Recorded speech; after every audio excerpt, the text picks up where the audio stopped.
Puji Tuhan, Shalom. Untuk saudara-saudariku dimanapun Anda berada, mari sama-sama kita rendahkan diri kita di hadapan Allah yang maha tinggi, dan kita sejenak kita renungkan segala hal yang sudah kita lalui bersama dengan Tuhan sampai hari ini. Ya Tuhan Allah Bapa kami yang bertahta di dalam kerajaan sorga, Allah yang kami sembah di dalam nama Tuhan kami Yesus Kristus, Juru Selamat kami yang hidup, yang memberikan kami pertolongan, yang memberikan kami penyertaan, yang memberikan kami kekuatan, yang memberikan kami penghiburan, yang memberikan kami kuasa, bahkan mujizat, kesembuhan, damai sejahtera yang terus dan tetap layak untuk kami andalkan, baik hari ini, esok, bahkan sampai Engkau datang kali yang kedua.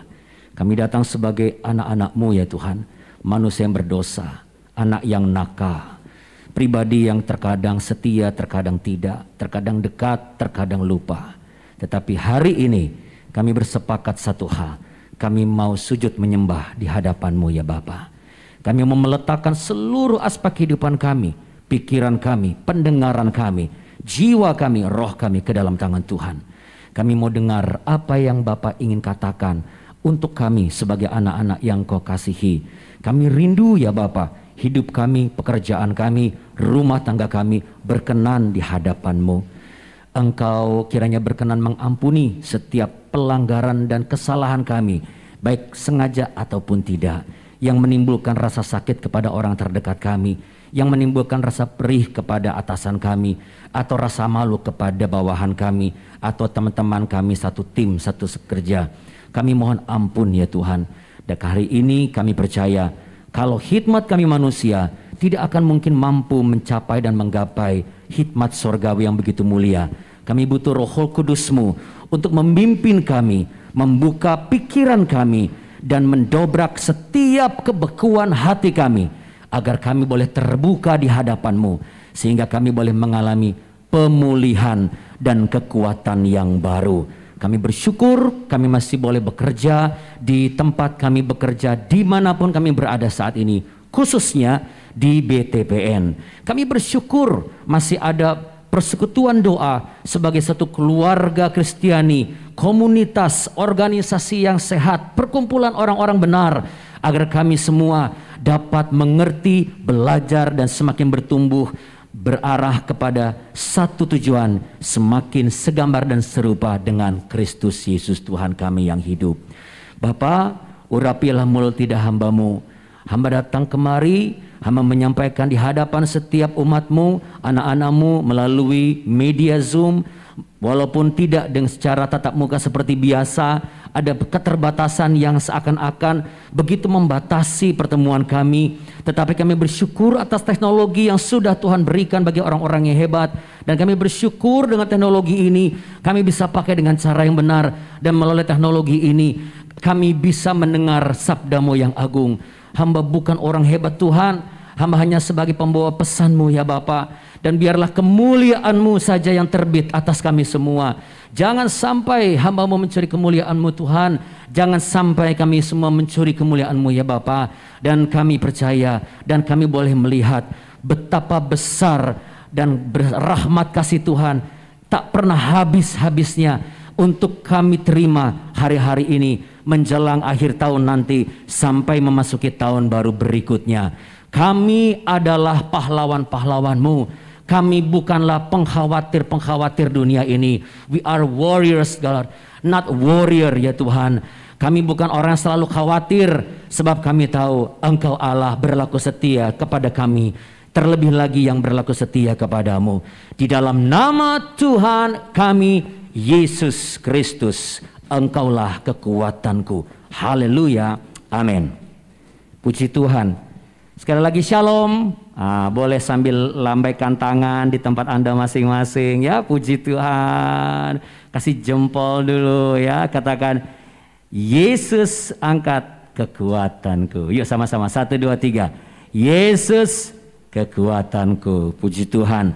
Yesus kekuatanku adalah satu kalimat yang juga disampaikan oleh Raja Daud pada masa ia dalam masa kesesakan, saudara. Jadi jangan heran kalau memang saudara hari-hari ini merasa dalam masa kesesakan. Masa kesesakan itu sudah ada sejak zaman dahulu, yaitu pada saat di mana ada hamba-hamba Tuhan dan juga raja-raja yang dilantik bagi umat pilihan Allah, yaitu bangsa Israel. Artinya untuk orang-orang baik jemaat, baik umat sampai ke pimpinan di bangsa Israel termasuk bagian dari yang dipilih oleh Allah. Jadi percayalah, jikalau Anda bekerja di BTPN sampai hari ini, itu adalah pilihan Allah. Jikalau Anda merasakan sesuatu dan itu membuat dadamu sesak, tetapi itu hal yang harus engkau kerjakan dan lakukan, itu pun adalah pilihan Allah. Jikalau Anda dalam keadaan situasi yang terbelit, ke kanan salah, ke kiri mentok, ke atas nggak bisa, ke bawah tidak mungkin, itu pun juga adalah pilihan Allah. Sebab apa? Sebab bukan kita yang memilihnya, tetapi dialah yang memilih kita. Bukan bicara mengenai kita mampu masuk kerja di perusahaan yang kita inginkan, tetapi kalau ini boleh terjadi atas apa yang Anda kerjakan, karena Allah percaya engkau mampu untuk melakukan dan mengerjakannya dengan maksimal. Yang setuju katakan amin.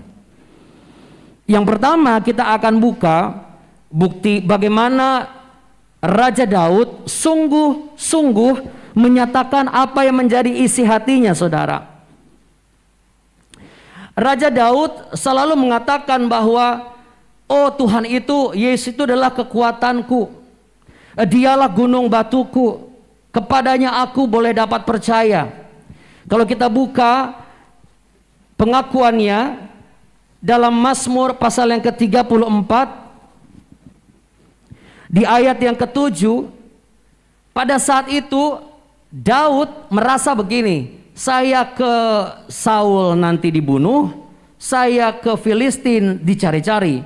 Sebab orang Filistin dendam ketika Daud berhasil mengalahkan Goliat. Filistin dipermalukan. Saul berusaha untuk membunuh dia. Karena apa? Karena dia lebih dipuji daripada Saul. Mungkin Anda sedang mengalami hal seperti itu. Anda baru bekerja di BTPN, katakanlah demikian. Lalu kemudian pujian-pujian begitu datang dengan mudah. Lalu ada rekan-rekan Anda yang langsung memicingkan mata dan lain sebagainya. Dan saudaraku, itu bisa saja membuat kita menjadi terkuras energinya. Belum lagi masalah pandemi, ya orang yang berumah tangga. Sudah tekanan kerja, target perusahaan, dan rumah tangga. Di masa pandemi ini bersyukurlah kita masih dapat pekerjaan. Karena ada banyak orang yang kehilangan pekerjaan. Banyak orang yang mulai tertindas karena perekonomian. Banyak orang yang tertindas karena apa? Biasanya kerja lalu langsung lama di rumah. Begitu lama di rumah, konfliknya lebih berkepanjangan. Karena biasanya konflik itu hanya sepanjang di rumah, sisanya di kantor tidak ada konflik.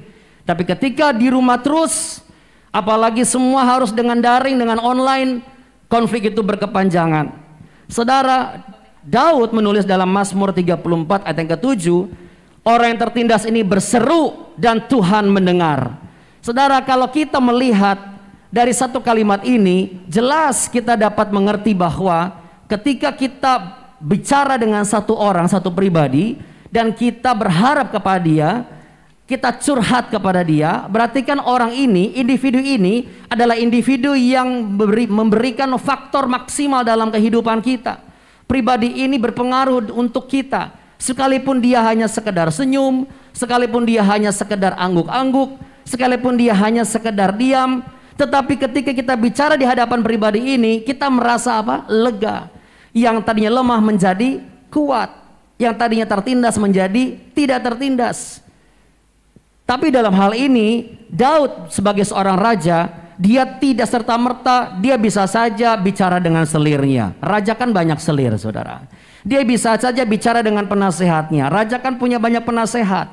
Dia bisa bicara dengan panglima-panglimanya. Raja punya banyak panglima. Banyak orang-orang gagah perkasa di sekelilingnya. Akan tetapi dengan kalimat ini jelas dia sedang mengatakan Allah kekuatanku, Yesus kekuatanku. Ini berarti, saudaraku, janji Tuhan tidak akan pernah berubah dulu, sekarang, sampai selama-lamanya. Menjelang akhir tahun, target semakin besar, semakin menumpuk, yang Anda butuhkan adalah kepribadian yang memiliki nilai yang tangguh, tabah, ulet, fleksibel, ibarat kata seperti sesuatu yang lentur tetapi tidak mudah patah. Dia bisa mengikuti apa yang menjadi bentuk yang diinginkan, tetapi ketika bentuk itu sudah selesai dia kembali seperti semula, ibarat seperti karet pengikat seperti itu. Ya, jadi dia begitu mengikuti bentuk dan dia mengikat sesuai dengan bentuknya, walaupun memang dia bukan tercipta untuk bentuk itu, tetapi dia bisa mengikuti bentuk itu. Ya. Kemudian dia juga konsisten, dia juga berketetapan, dia juga berintegritas, tidak memandang statusnya, tidak mempersoalkan keadaannya, tidak peduli dengan apa yang dikatakan orang, bahkan tidak termakan isu-isu yang sedang berkembang. Dinamakan sebagai satu nilai yang disebut dengan resilient. Resilient atau resiliensi adalah kemampuan seseorang untuk mampu menghadapi segala situasi termasuk yang terburuk dan dengan jeli melihat, mengelola secara impulsif, secara keputusan yang harus dibuat, pemikiran-pemikiran, analogi-analogi yang dipikirkan, itu semua adalah hal yang selalu dikerjakan walaupun situasi begitu sulit. Tokoh Alkitab resilience banyak sebenarnya, tidak hanya Daud. Yusuf tokoh yang resilient, Daniel tokoh yang resilient. Bahkan Daniel pun saya bisa dikatakan Daniel adalah orang yang selalu mengandalkan bahwa Yesus atau Allah adalah kekuatanku. Karena ketika masa dia masih jadi budak, ketika Yehuda, bangsa Yehuda dijajah oleh bangsa Babel, kerajaan Babel di kerajaan Nebukadnezar, ada banyak orang yang menjadi budak termasuk Daniel. Namun Daniel kelihatan berbeda. Kenapa? Karena dia memiliki satu sikap yang berketetapan. Artinya dia tidak akan mudah tergoyahkan dan terpengaruh oleh apapun. Ketika ada ditawarkan santapan raja, kalau Anda boleh baca Daniel pasal 1 ayat ke-8. Namun Daniel berketetapan untuk tidak menyantap santapan raja. Kenapa? Ada hal yang ditawarkan oleh dunia ini. Semua serba instan hari-hari ini, ya kan? Semua serba gampang. Semua serba yang penting untunglah. Nggak mikir diri orang lain. Yang penting kalau kamu sukses, pikirkan dirimu sendiri. Itu yang dunia ajarkan hari-hari ini. Kalau tidak, kenapa anak usia 3 tahun, 4 tahun dikasih gadget, dia akan diam? Karena apa? Yang penting saya senang. Begitu gadgetnya diambil, dia marah-marah. Kenapa? Kesenangan saya diambil. Dia tidak berpikir bagaimana maknanya kalau gadget diambil adalah bahwa dia harus berdoa, atau dia harus menyapa orang tuanya, atau apa. Karena memang itu yang ditawarkan dunia. Satu sisi adalah dipermudah, sisi lain kita dibentuk menjadi satu pribadi yang penting dirimu sendiri dulu, baru orang lain. Boro-boro orang lain, mungkin juga nggak mikirkan orang lain. Karena yang penting adalah diri sendiri, selamat sendiri. Apalagi di masa COVID seperti ini. Berapa banyak orang di antara kita, bahkan mungkin di ruang-ruang kerja, ada teman kita yang tidak bawa masker, harusnya kita beri masker, kita malah bilang, ih nggak kasihan nggak bawa masker, habis pakai masker bangkuang ya. Padahal kan tinggal kasih masker aja, tapi dia apa? Karena mikir, nanti kalau kasih masker, beli masker lagi, wah pengeluaran lagi sayang, wah belum lagi beli kuota, belum lagi beli ini. Padahal saudaraku, ini adalah masa di mana kita tuh sedang dilatih untuk dibongkar pemikiran kita bahwa ada orang-orang yang harus dikuatkan, karena kita pun juga butuh kekuatan dari orang lain. Di masa pandemi ini, baik rumah tangga, baik perusahaan mengalami goncangan. Dibutuhkan satu hal, resilient. Resiliensi adalah satu kemampuan untuk melihat bukan dari sisi apa yang kau lihat, tetapi melihat ada sesuatu di balik apa yang kau lihat. Saya sederhanakan, resilient boleh terjadi jikalau Anda memiliki rasa optimis. Pertanyaannya, apa yang akan Anda lakukan jikalau Anda melihat masalah?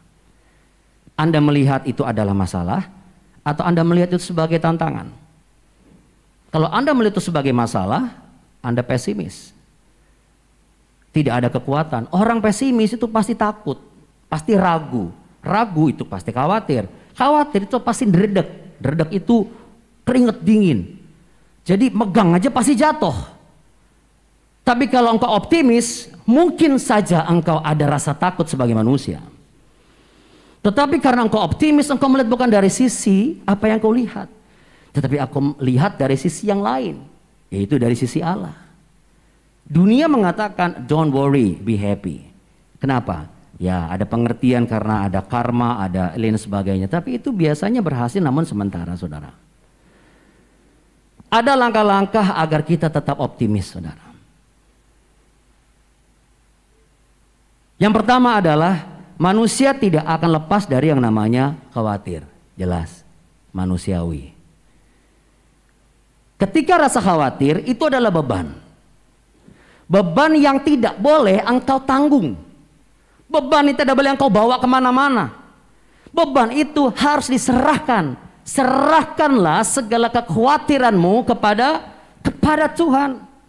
Dan percayalah, Ia yang memelihara hidupmu. Ia yang memelihara hidupmu sampai hari ini. Kalau Anda mengatakan, nggak mungkin. Kalau ada Tuhan, kenapa ini terjadi? Kalau tidak ada Tuhan, engkau tidak akan lahir di dunia ini. Engkau tidak akan hidup. Jadi apa yang menyebabkan faktor orang tidak bisa berserah kepada Tuhan? Karena ia selalu lupa akan kebaikan Tuhan. Daud setelah dia menyatakan dalam Mazmur 34 ayat 7 ini, orang tertindas ini berseru dan Tuhan mendengar. Ia menyelamatkan dia dari segala kesesakannya. Oh, saya lagi sesak nih pastor. Bagaimana caranya Tuhan melepaskan saya dari kesesakannya? Secara supranatural, Daud menuliskan bagaimana malaikat Tuhan berkemah di sekeliling orang-orang yang takut akan dia, lalu meluputkan mereka. Yang setuju katakan amin. Kehidupan ini tidak akan terlepas dari hal yang supranatural, tetapi itu akan berimbas kepada hal yang natural, itu kita. Automatically kita yang natural ini jelas definitely membutuhkan kekuatan yang supranatural itu, agar yang supranatural itu benar-benar menjadi natural dalam kehidupan kita. Tidak mungkin. Bukankah yang supranatural itu sudah membuktikan ketidakmungkinan menjadi mungkin ketika dia menjadi manusia di dalam diri Yesus Kristus Tuhan. Dan Yesus memberikan keteladanan betapa rasa optimis itu dinyatakan. Menjelang dia harus masuk ke dalam penderitaan yang besar, dia tidak melihat bahwa ini salib, waduh ngeri sekali ini. Takut. Oh, sekarang banyak orang takut. Banyak orang khawatir. Nah itu dia. Itu saya pastor. Saya lagi takut dan khawatir ini. Seperti mau mati rasanya saya ini. Ada begitu banyak buku-buku yang saya baca.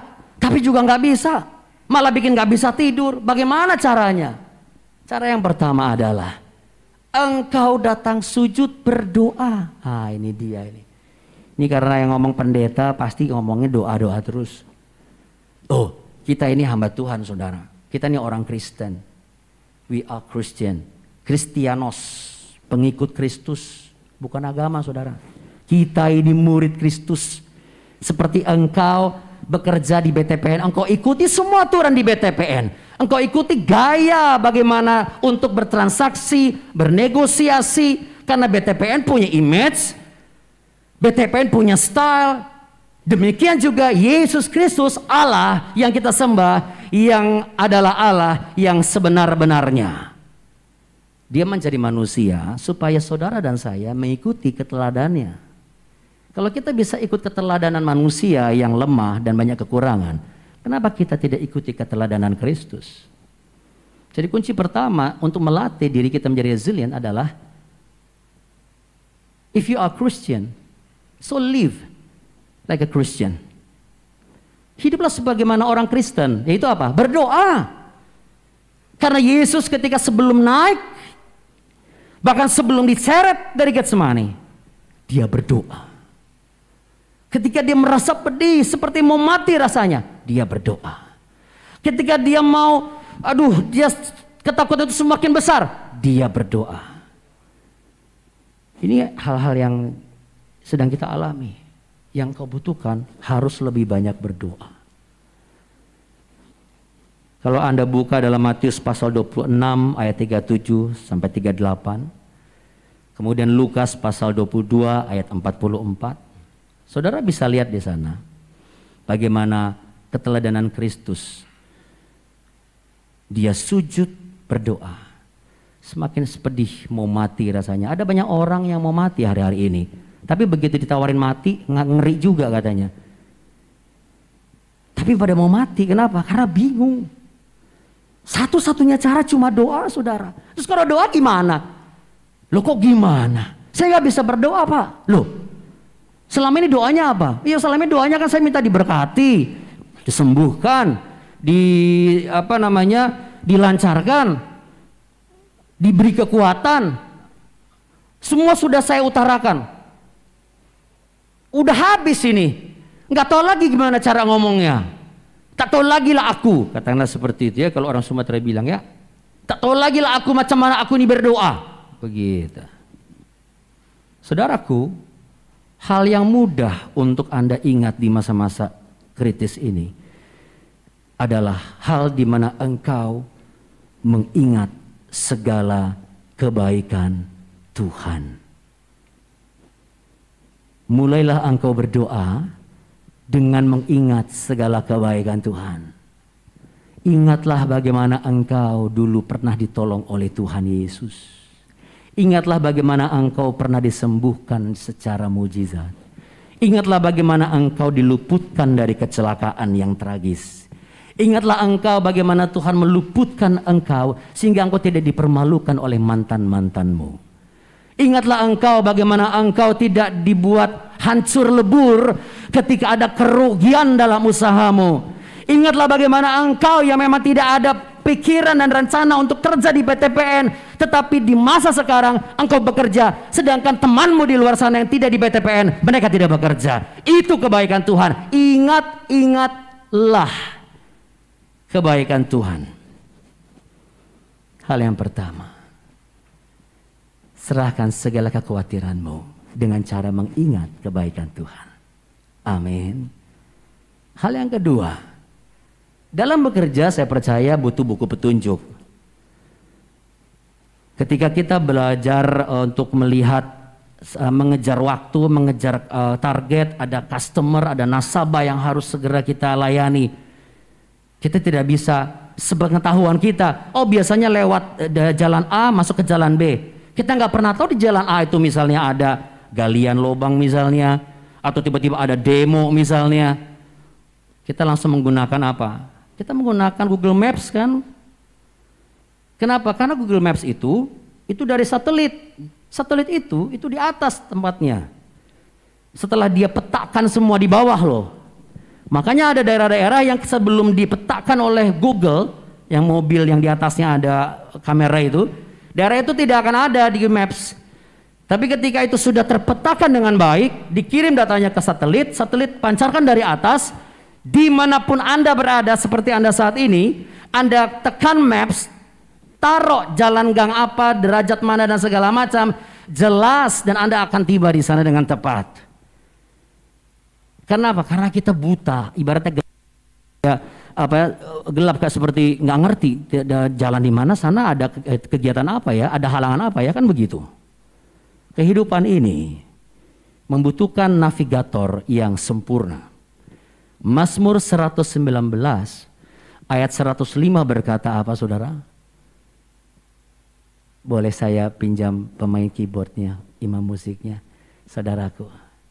Yang di sana boleh tepuk tangan dong untuk MC-nya, untuk WL-nya, singer, juga untuk pemain keyboardnya. Terlebih lagi untuk tim dari PD BTPN yang bertugas dari beberapa minggu lalu sampai hari ini sehingga Zoom ini boleh berjalan. Kemuliaan Allah ada di atas mereka. Praise God.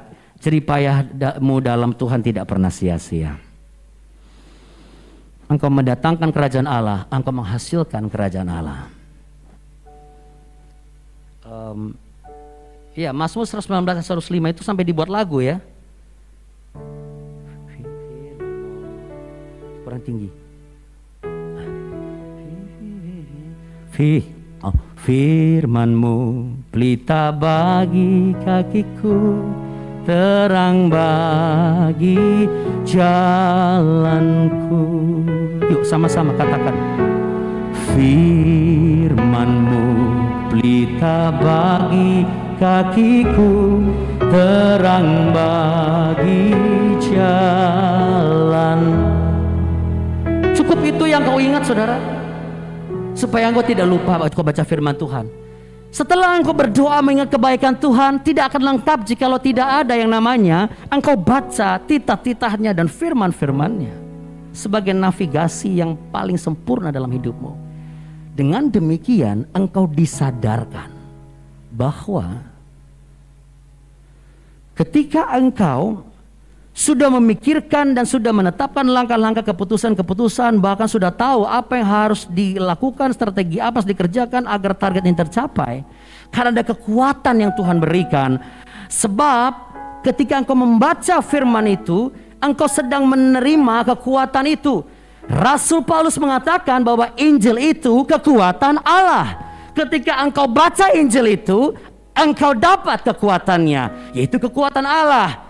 Untuk apa? Untuk engkau lakukan dan engkau mengerjakan hingga apa yang engkau kerjakan sukses. Namun demikian, faktor yang ketiga, resilient tidak akan terbentuk dengan sempurna kalau engkau hanya memikirkan dirimu sendiri. Pikirkanlah juga kepentingan diri orang lain, saudaraku. Hal yang ketiga, kesuksesan adalah bukan bicara tentang diri sendiri, tetapi kesuksesan adalah bicara tentang membangun orang-orang di sekitar kita. Filipi pasal yang kedua ayat yang keempat berkata, dan janganlah tiap-tiap orang hanya memperhatikan kepentingannya sendiri, tetapi kepentingan orang lain juga. Serahkanlah segala kekhawatiranmu kepada Tuhan dengan cara mengingat kebaikan Tuhan. Engkau berdoa. Lalu yang kedua adalah engkau tetap tidak pernah lepas dari saat teduhmu, yaitu mengandalkan firman Tuhan sebagai navigasi dalam hidupmu. Itulah pelita bagi jalanmu. Dan yang ketiga adalah fokus Anda jangan hanya tentang diri Anda saja. Anda makin frustasi. Tapi fokus Anda adalah ketika apa yang Anda capai itu pun juga berdampak bagi orang lain. Sebagai contoh, kita sudah selesai kerjaannya, kita lihat teman di sebelah kita nasabahnya belum dapat atau kurang satu klien. Jangan kita menjadi kasihan deh lo. Jangan begitu. Kita kasihkan nasabah kita atau kita bantu bagaimana caranya. Do something as a teamwork. Apalagi sebagai orang-orang Kristen, di dalam tempat engkau bekerja, engkau harus solid sebagai tubuh Kristus. Dengan demikian engkau akan sama-sama menikmati kebaikan dan kebesaran Tuhan. Singa-singa muda merana kelaparan, tetapi orang yang takut akan Dia tak akan berkekurangan sesuatu apapun yang baik. Kalau ada yang bertanya, kenapa sih ada pesimis? Ada dua faktor sederhana. Orang bisa pesimis itu karena apa? Karena kebanyakan orang itu selalu ingin mencoba mengendalikan segala situasi, trying to be a hero. Dan yang kedua, kurang paham bahwa sehebat-hebatnya kekuatan manusia, kekuatan Allah jauh lebih hebat dari apapun dan siapapun. Kalau dua ini tidak ada dalam mindset kita, saya percaya Anda dapat mencapai target BTPN hari ini. Akhir tahun ini Anda akan capai dengan target dan hasil yang maksimal. Praise God. Jangan pikirkan bagaimana caranya, itu bagian Tuhan. Tapi pikirkan kapan engkau melakukan hal ini. Tiga hal ini. Apa yang kau dapat? Pemulihan. Remember, you are Christian, you have Jesus, and through Jesus you can do all things, because Jesus who strengthened you. Tuhan Yesus memberkati. Saya tutup dengan satu pujian.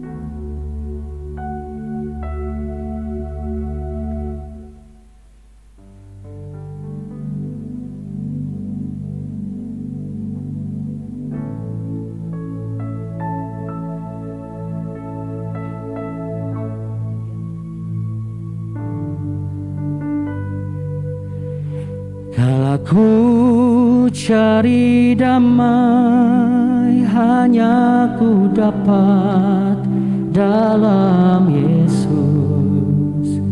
Kala ku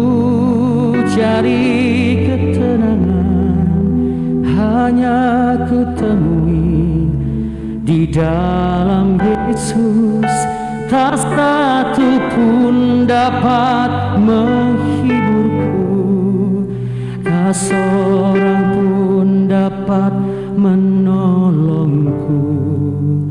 Hanya Yesus jawaban hidupku.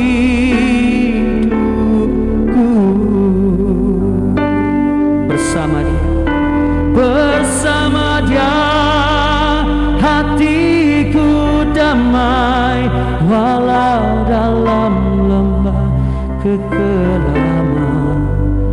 Bersama Dia hatiku tenang, walau hidup penuh tantangan. Tak satu pun dapat menghiburku, tak seorang pun dapat menolongku. Hanya Yesus kekuatanku.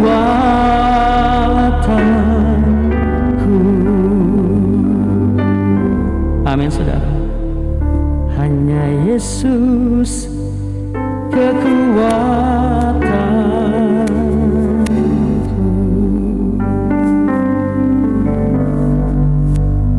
Amin. Puji nama Tuhan.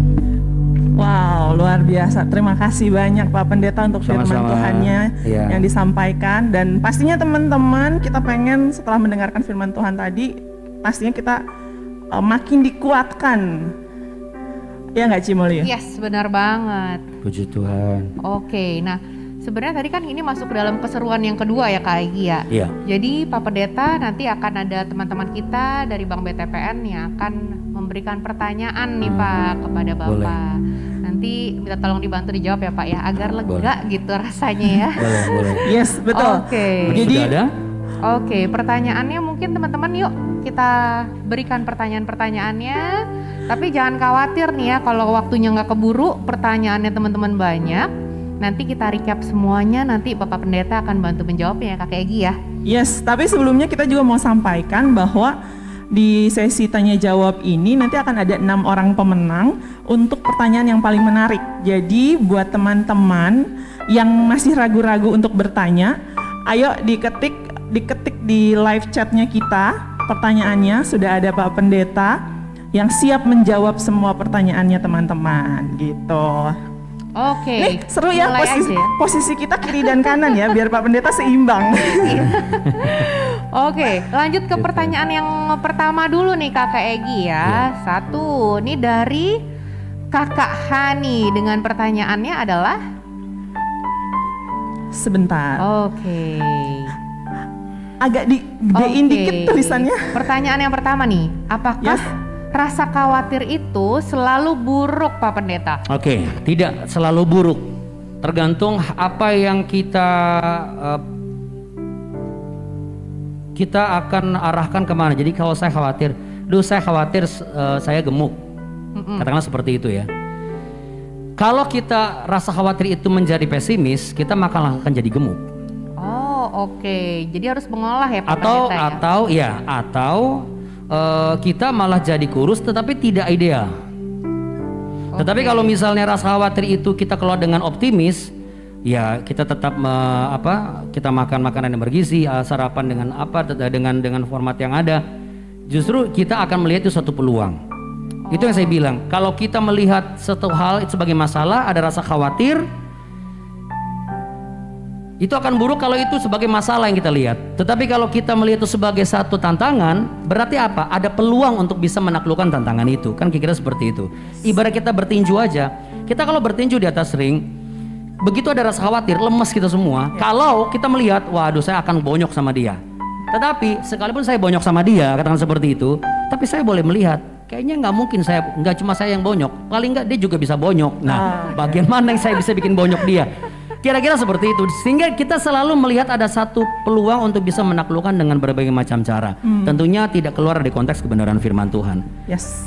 Wow. Ya, karena apalagi kalau misalnya khawatir mengenai target tidak tercapai atau bagaimana. Nah, ketika target itu tidak tercapai, kalau kita khawatir, apa yang harus kita lakukan? Kita harus melatih afikasi diri. Afikasi diri itu adalah kita percaya bahwa diri kita mampu mengerjakan ini, dan apa yang kita kerjakan itu berimbas kepada hal yang positif.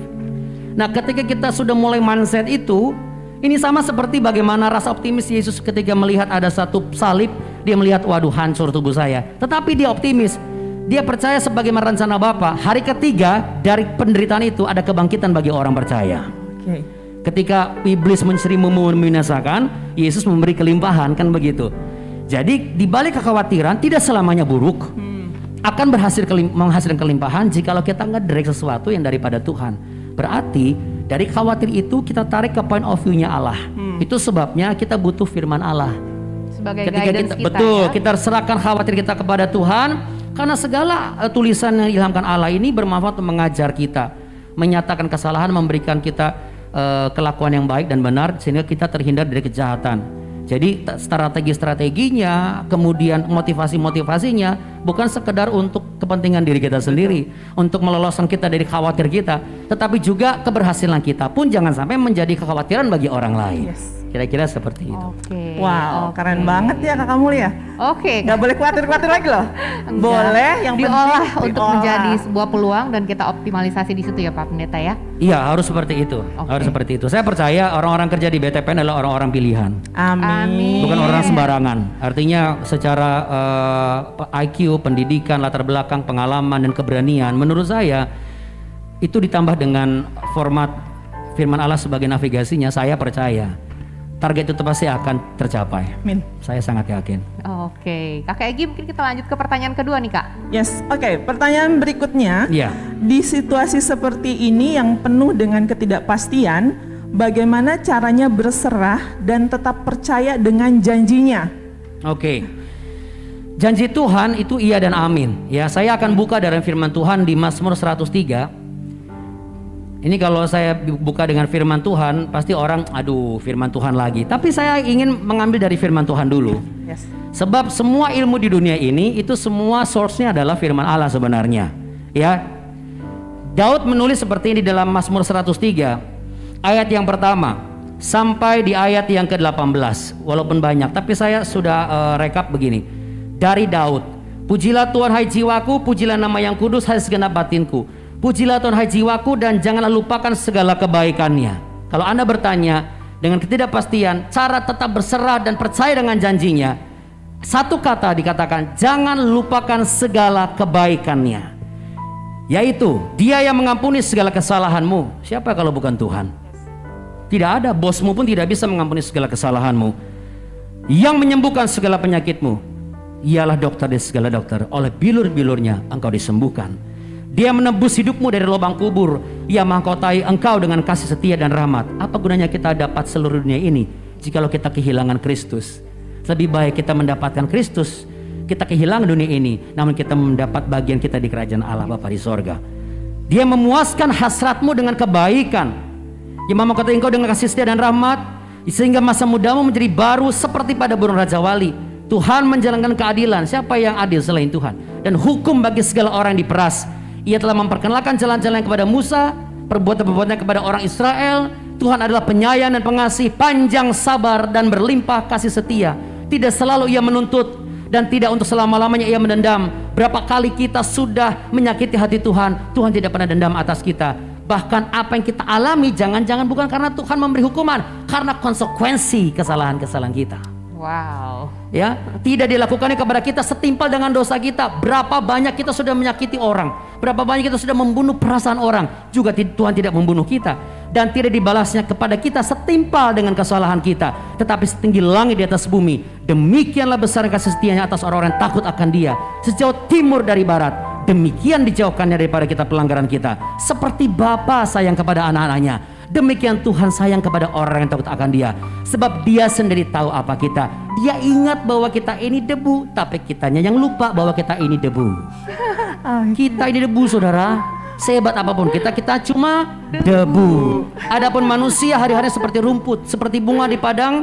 Demikianlah ia berbunga, apabila angin melintasinya maka tidak ada lagi dia. Lihat bagaimana berapa orang lagi duduk tiba-tiba sudah tidak ada lagi. Baru aja makan kemarin sore, tidur malamnya sudah nggak ada lagi. Seperti ada silent killer yang berjalan-jalan di sekeliling kita. Apabila angin melintasinya tidak ada lagi ia dan tempatnya tidak mengenalnya lagi. Tetapi kasih setia Tuhan dan di selama-lamanya sampai selama-lamanya atas orang-orang yang takut akan Dia, dan keadilannya bagi anak cucu, bagi orang-orang yang berpegang pada perjanjiannya dan yang ingat untuk melakukan titahnya. Ada banyak orang ingat janji Tuhan tapi tidak melakukan perintah Tuhan. Ada orang, tapi kalau orang kerja, orang bisa ingat pekerjaannya tapi tidak ingat peraturannya, gitu ya.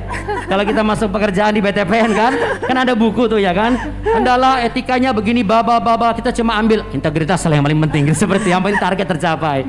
Padahal kalau itu bisa dilakukan dengan sungguh-sungguh, jangan-jangan itu juga bisa memurnikan kita, tidak hanya secara manusia jasmani kita, tapi juga memotivasi kita secara rohani, secara manusia di dalam kita. Karena apa? Karena memang ada ungkapan I am, I have, I can. Ya, I am adalah kepercayaan dirimu bahwa engkau memiliki satu hal. Apa yang kau miliki itu membuat engkau mempunyai sesuatu dibandingkan orang lain. Jadi ada apanya dirimu, itulah yang membuat engkau memiliki pekerjaan di BTPN. I am BTPN, I have BTPN, and I can do all jobs. I can do all tasks. Karena apa? Karena BTPN percaya dengan dirimu. So prove it. Demikian hidup kita. Apakah di BTPN yang tidak punya khawatir? Ada. Tapi kok masa memperkerjakan saudara ada saudara? Kok tidak serta-merta langsung, oh ini jelek, langsung diputusin gitu aja? Selalu ada SP1, SP2. Artinya ada apa? Ada masa pemberian kepercayaan yang kedua. Kira seperti itu. Manusia saja bisa bertoleran, apalagi Tuhan. Saya sangat yakin dan percaya Tuhan tolerannya tidak berbatas. Tidak berbatas. Jadi buktikanlah bahwa engkau tetap sebagai orang-orang yang mengandalkan Tuhan. Jadi bukan apa yang ditakutkan dunia ini yang memberimu takut, tetapi belajar untuk takut akan Tuhan sebagai bentuk hormat akan Dia, sehingga dunia ini tidak hanya takut tetapi takluk kepadamu. Amin. Saya percaya tidak akan ada yang tidak bisa kita hadapi seburuk apapun. Bahkan saya menganggap saya melihat ada blessing in disguise di balik pandemi ini. Kenapa? Saya banyak di rumah, honestly. Saya selama ini selalu berpikir bahwa saya sebagai hamba Tuhan, sebagai suami, sebagai ayah, saya sudah cukup untuk melakukan dengan baik dan sempurna. Sebagai gembala dan sebagainya. Justru dengan adanya pandemi ini, saya bisa lebih banyak berada di rumah, lalu kemudian saya bisa semakin mengajar dan mengedukasi sidang jemaat untuk mengejar wajah Tuhan bukan dari bentuk gedung gereja saja, tetapi dengan berbagai macam cara, dengan keterbatasan itu bagaimana caranya benar-benar mencari wajah Tuhan.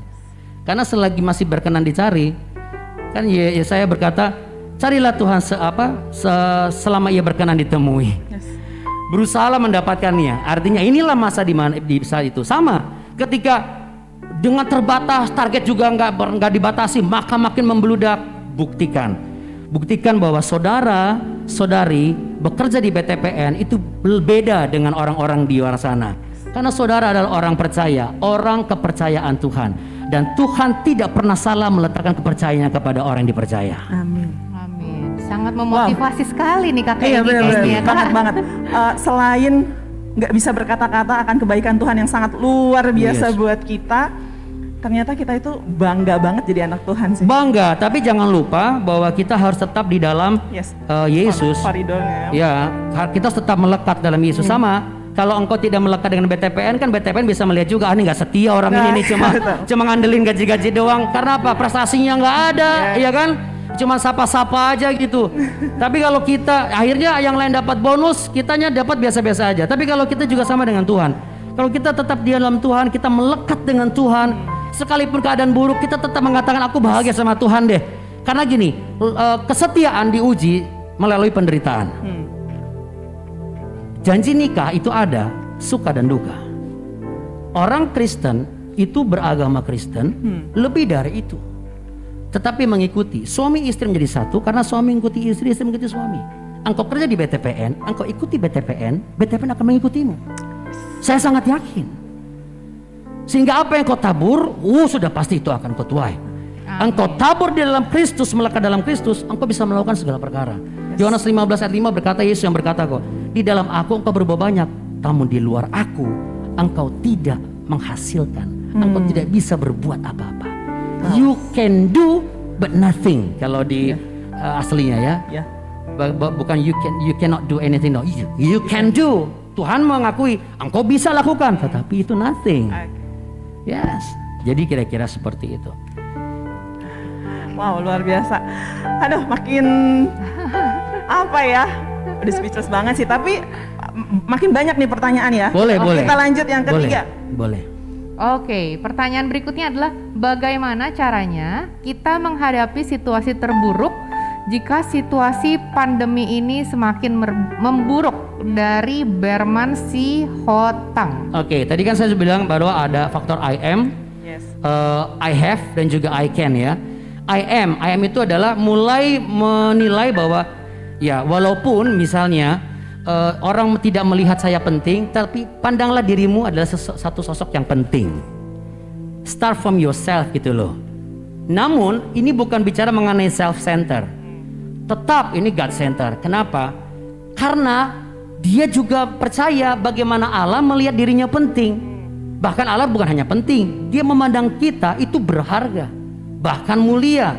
Dan jangan lupa dia mengasihi kita. Berarti kalau saya melihat diri saya penting, saya melihat diri saya berharga, saya mencintai diri saya akan merawat, saya akan melatih, saya akan membentuk diri saya menjadi pribadi yang semakin hari ketika situasi memburuk, tapi saya harus semakin membaik. Gak boleh ikut memburuk. Kita harus semakin membaik. Dengan cara apa? Masa-masa pandemi banyak Anda lakukan. Jarang olahraga kan selama ini. Bisa bersepeda. Sepeda nggak ada, Anda bisa beli kuda. Anda nggak dapat kuda, Anda cari onta. Atau misalnya Anda bisa juga jalan-jalan pagi. Orang bilang itu pengangguran sekarang. Aduh, berjiwa besarlah sedikit. Karena apa saudara? Kita itu makan, minum, kenyang, lapar, nggak ada urusan sama orang lain. Jadi cobalah Anda untuk nikmati masa-masa ini yang orang bilang ini makin buruk, ini pekerjaan susah. Atau misalnya, Pak Pendeta gimana? Loh, keadaan saya juga, apalagi saya tidak terikat oleh instansi. Ibarat kata saya hanya benar-benar bersandar kepada bagaimana cara Tuhan menyuapi saya dengan tangannya. Bahkan kendaraan yang saya pakai saat ini adalah kendaraan yang awalnya tidak pernah saya pikirkan atau saya beli. Itu kendaraan saya pakai, itu dikasih dari orang. Yang saya pakai tadi, itu dikasih dari orang. Percaya enggak? Ya? Sebelumnya saya jual semua aset saya. Karena anak istri saya harus makan. Sidang jemaat juga harus saya kasih sembako. Mobil yang selama ini saya perjuangkan, kredit selama 5 tahun atas kemurahan Tuhan, harus saya jual dengan harga yang sangat-sangat murah. Karena orang lagi nggak memandang itu sebagai mobil yang layak, kira-kira seperti itu. Lalu saya beralih rencananya mau pakai motor. Sudah pakai motor, motornya mogok. Akhirnya saya pakai angkot. Hampir 4 bulan saya dan istri saya itu melayani pakai angkot. Kemana-mana pergi pakai angkot. Tiba-tiba di satu waktu ayah dari istri saya itu papa mertua saya ya, seperti papa saya juga, itu kontak kami. Lalu nanti tolong mampir ya ke sana, ambil. Saya pikir ambil apa gitu ya. Ketemu dengan orang ada di Jakarta. Kami bingung loh, kok ada mobil ini sih? Karena mobil itu adalah mobil keluarga. Yang ibaratnya mobil keluarga dan mereka, ibaratnya udah nggak mungkin lagi tuh dipakai sama orang-orang gitu. Tetapi dengan legowo dan dengan begitu murah hati, itu bukan dikasih pinjam, tapi saya berikan untukmu. Wow. Sebagai kakimu untuk melayani banyak orang. Jangan pikirkan orang mau ngomong, oh ini pendeta, oh ini orang kaya raya, ini apa, nggak usah pikirkan. Tapi bersyukurlah. Saya bilang nanti papa pakai apa? Di kami ini sudah cukup, ini kegedean buat kami. Tapi ini kamu anak-anakmu sudah besar, kamu pakailah. Secara kedagingan, wah berlebih nih. Tapi satu sisi, setan nggak suka. Iya kan? Ketika kita kaya, kita dikhawatirin, betul nggak? Wah nanti orang pinjam duit sama saya. Nah, nanti giliran miskin, orang nggak diberkati terus, khawatir juga. Itu yang saya bilang. Kekhawatiran itu kita kelola dan kita olah kemana gitu loh. Akhirnya saya pikir ya sudahlah. Yang penting kekhawatiran saya bahwa nanti kalau untuk ke daerah yang jauh-jauh kan nggak mungkin kan? Gimana caranya? Sudah terjawab. Nah, saya bersyukur kepada Tuhan. Itu semua kebaikan Tuhan, kemurahan Allah. Luar biasa. Tuhan menyediakan. Jadi jangan pernah takut kehilangan sesuatu. Sebab apa yang engkau miliki itu semua ada titipan Tuhan. Nah, dengan engkau melihat dirimu penting, maka engkau akan memiliki sesuatu kan? Aku penting di rumah loh. Sekalipun misalnya pasanganku lebih penting chat, buktikan engkau lebih penting dari teman-teman yang di-chatting oleh pasanganmu, yang diberikan tanda love oleh pasanganmu. Sehingga apa? Sehingga di hari kemudian nanti dia akan stop chattingnya dan dia lebih memberikan sarangio kepadamu. Oh iya. Sarangeo, kakek Egi. Iya kan? Dan yang Sarangeo. ya, can I do that? Yes, you can do that. Terus keep telling yourself, I can do this. I can do this. Karena kan Philippians chapter 4 verse 3, verse 31. I can do all things through Christ who strengthened me. Segala perkara dapat kutanggung di dalam Dia memberi kekuatan kepadaku. Semakin memburuk, kita membaik. Karena apa? Kita sudah pernah tahu sebelum memburuk keadaan baik itu seperti apa. Makanya Paulus bilang, aku tahu apa yang namanya kelimpahan. Dengan demikian aku tahu apa itu yang namanya kekurangan. Sehingga aku bisa mengelola bagaimana cara aku hidup dalam kekurangan agar aku tetap menikmati kelimpahan. Wow, luar biasa Gitu. banget. So it doesn't matter what happens out there, nggak ada masalah ya. Biarkan itu memburuk, yang penting kita semakin membaik ya. Wow, luar biasa, luar biasa. Wah, keren banget. Semakin dikuatkan pastinya. Praise God, puji Tuhan. Oke. Pertanyaan berikutnya, bagaimana cara untuk menularkan kepada orang lain supaya tidak khawatir? Terkadang kita tidak khawatir itu justru bias nih, dianggapnya acuh tidak acuh nih. Bias gitu. itu ambigu ya. Iya, betul. Ambigu, ya memang begini. Itu sebabnya bahwa yang dikatakan di Filipi pasal 2 ayat keempat tadi, hendaklah engkau tidak memikirkan apa yang menjadi kepentingan dirimu sendiri, tapi juga memikirkan kepentingan orang lain. Kadang-kadang kita disuruh memberi itu bukan pada saat kita berkelimpahan. Gitu. Orang khawatir itu kan orang yang berkekurangan kan, tidak merasa tidak dicintai, merasa tidak diterima, merasa tidak diakui, merasa nggak punya duit karena memang kenyataannya nggak punya duit gitu ya. Pokoknya dari perasaan dan kenyataan itu kok sebanding gitu ya. Ibarat kata kalau kita ibaratnya begini, kita pernah minum kopi ya? Minum. Kopi. Baru. Suka minum kopi, Bung? Saya pas suka minum kopi itu kopi pahit, nggak pakai gula. Oh, asli ya, kopi asli. Iya, kopi asli. Kopi hitam. pahit nggak pakai gula, kopi hitam, black coffee yang kental. Kenapa pahit? Untuk mendidik saya, supaya saya bisa tahu betul bahwa ketika saya minum kopi, saya bisa berseloroh. Oh Tuhan, ini kopi pahit. Ini pahit kopi atau pahit kenyataan hidup saya ya, gitu. Sehingga kita bisa melihat kanan kiri kita. Ada orang-orang juga mengalami kepahitan juga seperti kita. Tetapi kita kok bisa minum kopi pahit terus? Karena saya melihat itu kopi pahit itu pahitnya bukan masalah buat saya. Saya melihat pahitnya itu membawa manfaat buat saya. Karena apa? Ketika kita minum kopi pahit, saya mendapat booster tenaga. Iya kan? Yang tadinya mata sudah kayak digelantungin uang 100.000, kami logaman cepek semua, kan berat tuh uang logam semua. Nah begitu dapat kopi pahit tiba-tiba jreng. Artinya ketika kita melihat sesuatu dan kita buktikan kepada orang lain sesuatu yang dikhawatirkan ini bisa kita atasi, maka itu akan menjadi faktor pendukung dan positif buat dia. Dengan cara apa? Kita dukung. Jangan cuma hanya ngomongin aja, kita dampingi, kita support dengan doa. Ya tentu konteksnya kalau dia perempuan, ya dengan perempuan, ya laki dengan laki. Kalau misalnya saya laki, teman perempuan lagi curhat ada masalah dan saya pernah punya masalah apa yang sama seperti ini, kita ajak ke persekutuan doa BTPN. Saya yakin dan percaya teman-teman tidak hanya di BTPN di Jakarta, tapi juga di seluruh Indonesia, di tempat di mana ada komsel-komsel ada. Lihat, ada saudara-saudari seiman kita yang juga mempunyai pengalaman pribadi dengan Tuhan. Jadi tidak selamanya harus pastor, harus konselor, tidak. Orang-orang yang benar-benar mengalami perjumpaan dan penyertaan Tuhan adalah orang-orang yang memiliki kesaksian-kesaksian hidup yang bisa memenangkan banyak orang. Sehingga ketika mengatasi rasa khawatir itu ambigu, tidak menjadi ambigu. Sebab apa? Ada kesaksian. Sudah habis waktunya kah? Satu pertanyaan lagi, karena saya mau tutup dengan kesaksian. Untuk menjawab rasa khawatir ini supaya tidak ambigu. Siap. Ya. Satu terakhir ya. Boleh.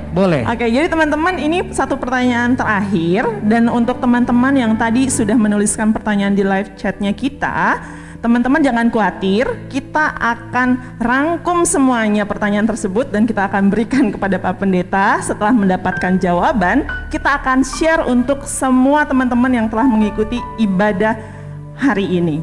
Oke, pertanyaan yang terakhir, Cici silahkan. Baiklah. Pertanyaan terakhir, sehubungan dengan perumpamaan Yesus dalam upahan di kebun anggur, apa maksud dari kata-kata tetapi banyak orang yang terdahulu akan menjadi yang terakhir dan yang terakhir akan menjadi yang terdahulu? Dari Cici Landri Setiawan nih sepertinya nih. Iya, Ibu Landri, yang dulu ya.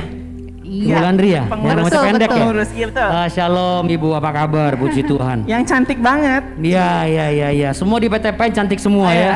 Sama yang laki-laki juga cantik semua. Ganteng semua. Saya akan menjawab apa yang disampaikan oleh Ibu Landri dari Habakuk. Kita lihat Habakuk. Oke, dari Habakuk. Jadi teman-teman juga boleh buka Alkitabnya, Ikitabnya dari Habakuk. Yang terjadi saat ini adalah saat dimana orang yang benar jadi kelihatan salah, orang yang salah malah kelihatan benar. Oh, banyak banget tuh. Ya. Sehingga banyak orang-orang yang awalnya bergairah dengan Tuhan menjadi tidak bergairah dengan Tuhan. Wow, kayak mulai redup-redup gitu ya. Sebab apa? Kenyataan tidak berjalan iringan dengan harapan. Penilaiannya seperti itu. Habakuk juga mengalami itu. Ini masa dimana ada banyak sekali ketidaksetiaan, ada banyak sekali penindasan.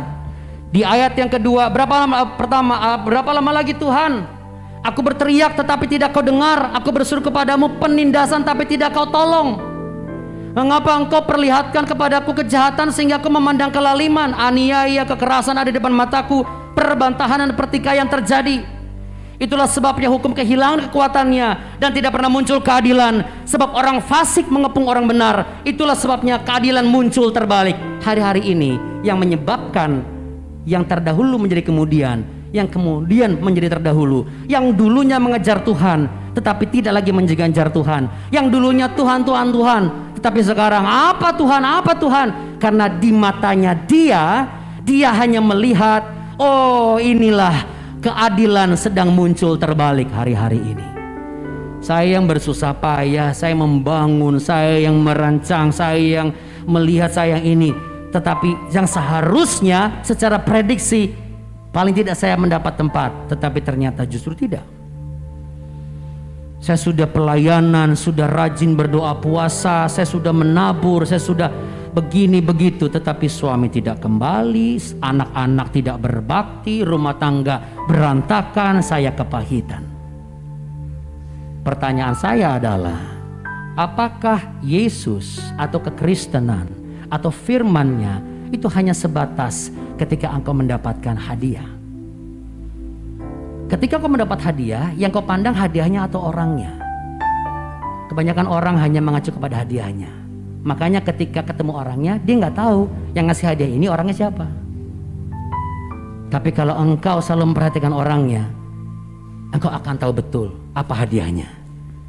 Ketika engkau mengingat Yesus, engkau mengingat Allah. Mungkin hadiah itu tidak berharga, tetapi yang paling penting adalah apa? Engkau kenal yang memberikan hadiah di dalam hidupmu. Dan Allah memberikan hadiah kepada kita, yaitu Yesus Kristus, dirinya sendiri. Sebagai juru selamat dan penghibur dan penolong dalam kesesakan sangatlah terbukti. Sehingga tidak akan ada lagi yang namanya terdahulu dan kemudian. Jadi itulah yang menunjukkan bahwa firman Allah iya dan hidup dan amin. Diperkatakan oleh Allah sendiri di dalam perwujudan manusia dalam Yesus Kristus, bahwa akan ada yang terdahulu menjadi kemudian, yang kemudian menjadi terdahulu. Berapa banyak hamba Tuhan juga membelot dari Tuhan. Berapa banyak suami-suami membelot dari istrinya. Yang terdahulu sama istrinya, kemudian sama istri orang.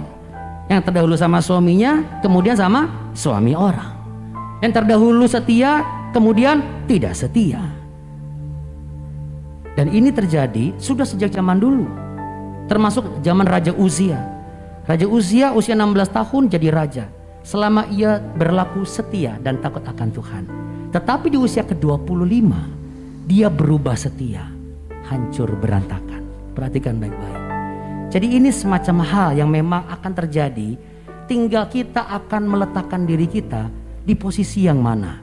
Sama ketika kita melihat sesuatu yang rasa-rasa tidak mungkin, kita mau melihat apa? Ketidakmungkinan di depan mata kita, atau di balik ketidakmungkinan itu ada satu peluang untuk membalikan keadaan menjadi keadaan yang mungkin. Saya juga mengalami konflik dan itu tidak pendek, cukup berkepanjangan dengan rumah tangga saya. 12 tahun pernikahan saya. Jadi tidak semuanya hamba Tuhan itu pasti baik-baik saja, enggak. Tetapi saya melihat dan belajar dari apa yang saya alami. Faktor apa yang membuat saya menjadi kemudian? Dulu saya sibuk chatting, saya sibuk ngurusin orang, saya sibuk ngurusin jemaat. Saya menjadi kemudian dengan keluarga saya. Sekarang dengan adanya pandemi ini, saya memposisikan saya tetap menjadi terdahulu untuk keluarga saya. Sehingga apa yang menjadi urutan kemudian itu bukanlah saya abaikan, tetapi memang itulah menjadi prioritas yang memang tetap saya kerjakan dan saya penuhi kewajibannya. Ya. Nah, saya tutupi ada satu kesaksian yang luar biasa mengenai terdahulu kemudian. Bernama Fanny Jane Crosby. Pada saat lahir umur 6 minggu dia menderita infeksi di matanya. Lalu ada dokter yang berusaha mengobati dia, hasilnya sangat mengerikan, malah jadi buta total. Kondisi Fanny begitu parah sehingga orang tuanya sangat sedih. Kemudian belum lagi kesana kesedihan itu, ayahnya meninggal, ibunya pun juga meninggal. Fanny tinggal seorang diri, yatim piatu. Lalu kemudian dia tinggal dengan neneknya. Neneknya mengajarkan Fanny berdoa dan membaca Alkitab terdahulu. Ya, diajarkan berdoa baca Alkitab. Tetapi karena Fanny buta, sehingga dia tidak bisa sekolah. Tapi dia belajar Alkitab. Ini juga kesaksian. Anak saya usia 3 tahun, pertama kali bisa baca itu Alkitab. Makanya usia 4 tahun dia bisa baca lancar. Karena pertama kali yang dia baca dan dia hafal adalah Alkitab. Somehow, salah satu pendoa syafaat saya, seorang ibu-ibu Tionghoa tidak bisa bahasa Indonesia. Bahasa Indonesianya juga tidak lancar. Tidak bisa baca, tolong underline, tidak bisa membaca. Hanya bisa baca bahasa Koi, Mandarin. Lalu kami berikan Alkitab. Dalam kurun waktu sekitar 1-2 bulan, dia sudah bisa baca Alkitab. Dari baca Alkitab itu, dia sekarang sudah bisa membaca segala tulisan, termasuk Indonesia. Dahsyat ya, dahsyat. Semua karena Tuhan. Nah, kemudian kembali ke Fanny Rose ini, Fanny Jane Crosby ini, dia menikah, lalu punya anak. Tapi ketika punya anak masih bayi, anaknya meninggal saat tertidur. Namun yang luar biasa, dalam kebutaannya itu Fanny mampu menghafal ayat Alkitab, lalu diberikan satu kepekaan menulis lirik dan lagu. Ada 8.000 syair untuk lagu rohani, termasuk himne dan kidung jemaat, yang salah satu lagunya adalah seperti ini. This is my story, Jesus is mine. Oh, what a foretaste of glory divine, heir of salvation, purpose of God, burn of His Spirit, wash in His blood. This is my story, this is my song, praising my Savior all the day long. This is my story,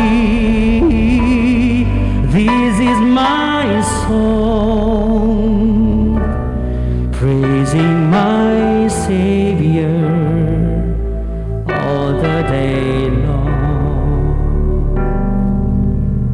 ku berbahagia. Yuk nyanyi sama-sama. Yakin teguh, Yesus abadi, kepunyaanku. Katakan, aku warisnya, aku warisnya, ku ditebus. Ciptaan baru, ciptaan baru, Roh Kudus. Dengan cintamu pada Tuhan, aku bernyanyi bahagia, memuji Yesus selamanya. Aku bernyanyi bahagia, memuji Yesus selamanya. Saudara, kalau Anda bertanya, ini Fanny Jane Crosby ini lahir tahun berapa sih? Ya, dia memang lahir tahun 1820, saudara ya. Tapi ada satu peristiwa yang tidak berlaku, yang dahulu menjadi kemudian atas kehidupan ini. Satu saat ada pendeta yang menaruh rasa iba kepada Fanny. Setelah dia sudah berhasil menghasilkan 9.000 lirik lagu dalam kebutaannya ya. Namun penghasilannya itu sangat sedikit. Dia hanya dibayar putus $1 atau $2 per lirik.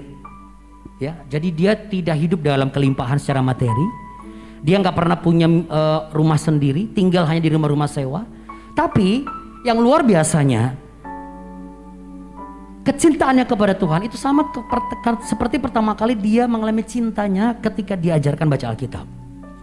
Perjumpaan pribadinya itu, sehingga dia tidak pernah mempersoalkan hal itu. Bahkan tujuan menulis lirik lagu untuk memenangkan jiwa bagi Kristus itu adalah tujuan hidupnya, walaupun dia buta.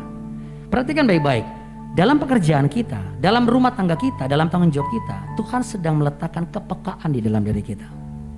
Dan kepekaan itu bukan untuk menghakimi orang lain, tapi untuk menjangkau orang lain. Mari pakai kepekaan dalam Kristus untuk menjangkau mereka. Jangan supaya kita tidak menjadi yang kemudian.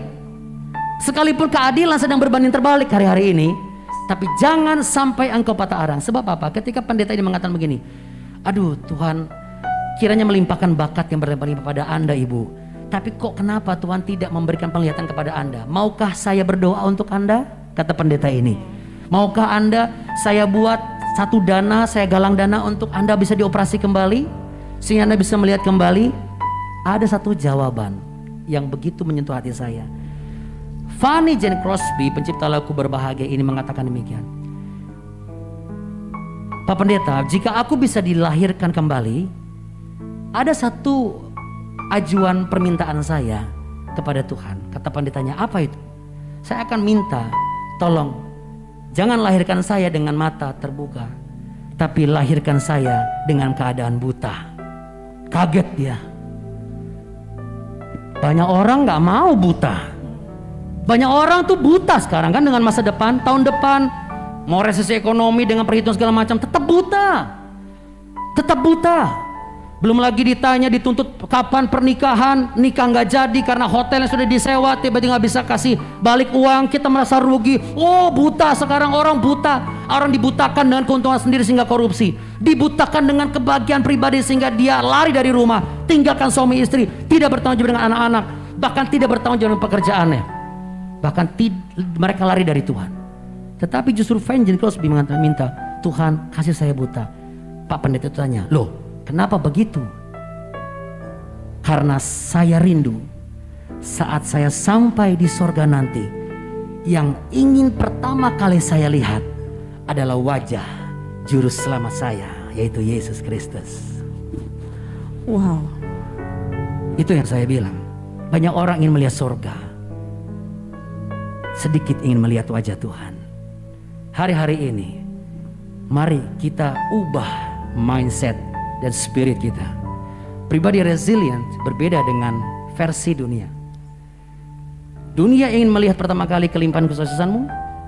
Kalau kita tidak, justru kita ingin melihat kuasa Tuhan dinyatakan atas kekurangan kita. Amin. Amin. Dengan demikian kita tidak mengejar wajah surga, tetapi wajah juru selamat kita, Yesus Kristus. Yes. Oke. Puji Tuhan. Oke, terima kasih Pak Pendeta Andi atas jawaban-jawabannya yang sangat memberkati. Sama-sama. Dan menguatkan kita semua. Yang penting kita semua sekarang udah optimis nih ya menghadapi Yes, segala God. situasi gitu Puji ya. Oke, buat teman-teman semua yang jawabannya belum terjawab, tidak usah khawatir. Nanti kita akan record, akan dibantu dijawab oleh Pak Pendeta, gitu ya. Dan sebelum menutup sesi ini, kami mohon Pak Pendeta untuk bisa berdoa untuk kita semua. Doa sebagai doa penutup dan doa berkat, Pak. Penutup ya. Oke, baik. Baik, terima kasih untuk hamba Tuhan yang sudah melayani. Baik, Bapak Ibu sekalian terkasih, mari sama-sama kita rendahkan diri kita dengan diiringi lagu Ku Berbahagia ini.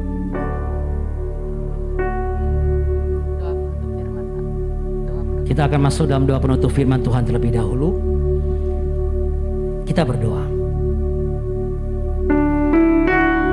Ya Tuhan Allah Bapa kami yang Maha Pengasih, kiranya diberkatilah setiap pribadi lepas pribadi yang mengajukan pertanyaan karena mereka ada kerinduan untuk melihat betapa besar kasih-Mu ada untuk kehidupan mereka. Adanya ibadah ini, penyampaian sabda-Mu, ini bukanlah kegiatan rohani Bapa. Kami rindu karena kami ingin mencari wajah Tuhan. Karena ketika kami melihat wajah-Mu, kami akan mendapatkan satu kasih yang begitu menguatkan kami. Sehingga apapun keadaan kami hari-hari ini, kami tahu betul Tuhanlah sebagai sumber kekuatan kami. Hanya dengan tangan Tuhanlah yang akan membawa kami dari satu kemenangan sampai kemenangan berikutnya. Dan mulai saat ini kami bersepakat dan berkomitmen, kami akan melihat diri kami penting. Penting untuk BTPN ini, penting untuk tim kami, penting untuk kami tuntaskan apa yang menjadi target kami.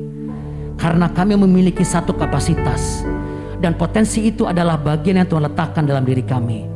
Sehingga kami pasti bisa melakukan dan menyelesaikannya, sebab Engkaulah sumber kekuatan kami. Kekuatan kami terbatas ya Bapa, tetapi bersama-Mu kami tiada batas. Dan kami sangat percaya melalui apa yang kami kerjakan, orang-orang benar, anak-anak Tuhan yang berlatih ibadah, sebab latihan badani terbatas gunanya, tetapi latihan ibadah mengandung janji-janji yang memberikan kami damai sejahtera dan kekuatan yang baru. Dan kami tidak mau menjadi yang kemudian Tuhan. Sekalipun keadilan sedang berbanding terbalik, kami tetap menjadi yang pertama dan terutama, yaitu Engkau di atas segala-galanya. Firman-Mu menjadi landasannya, dan saudara-saudara seiman kami yang menjadi cara kami untuk memperlakukan firman-Mu sehingga mereka mendapat kekuatannya, dan mereka juga lepas dari segala kekhawatiran sama sebagaimana kami rindu lepas dari segala ketakutan kami. Di dalam nama Tuhan Yesus Kristus, Roh Kudus yang akan menguatkan kami, menolong kami, menghibur kami, dan memberi kami pengertian atas setiap firman yang kami dengar. Amin.